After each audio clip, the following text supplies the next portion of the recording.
The snow rests pale on the naked metal of the shacks around me.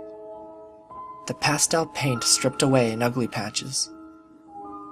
The rusty iron underneath leers orangish red at my intrusion, like 1,000 fiery eyes set in the suffocating whiteness that is all around me. There is no one here in this deserted little village. This island is an endless sea of ice and cold. There is nothing else for miles, it seems.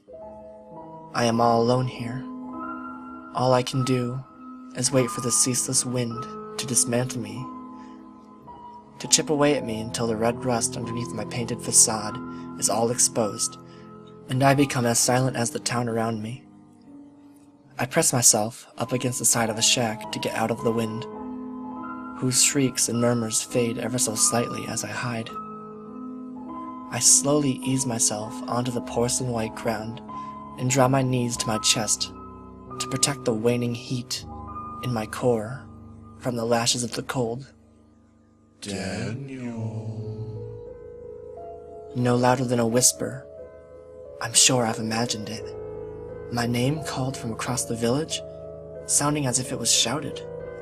But the wind rushing through the squat houses almost stole it away before it reached me.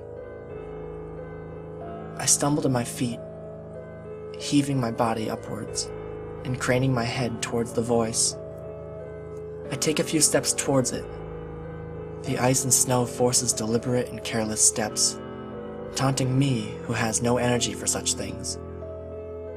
I walk onward, and even as I approach, I feel the wind rushing by my face, taking with it bits of warmth, chips of paint. I reach the farthest flung house. There is no one here.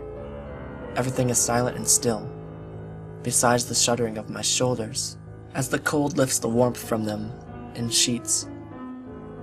The wind strips the paint from everything. I am raw, red, rusty. The orangish red eyes grow wider, amazed that I persist in moving amongst them. Daniel. Again, the voice calls, no louder than before. I might have missed it in the din of shrieks and murmurs. This time, though, the voice comes from behind me, on the other side of the village, back where I was. My eyes water as the wind tries to pry them out. I begin trudging again towards the voice. Perhaps we passed each other.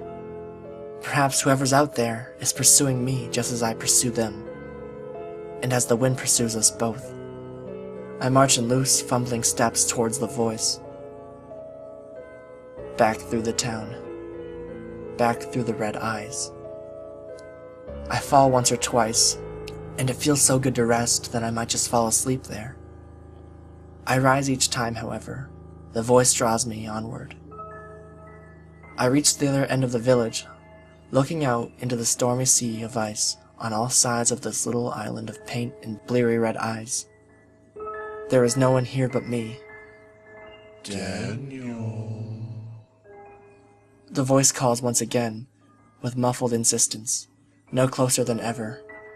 However, now from the opposite side of the decrepit shacks, it beckons me.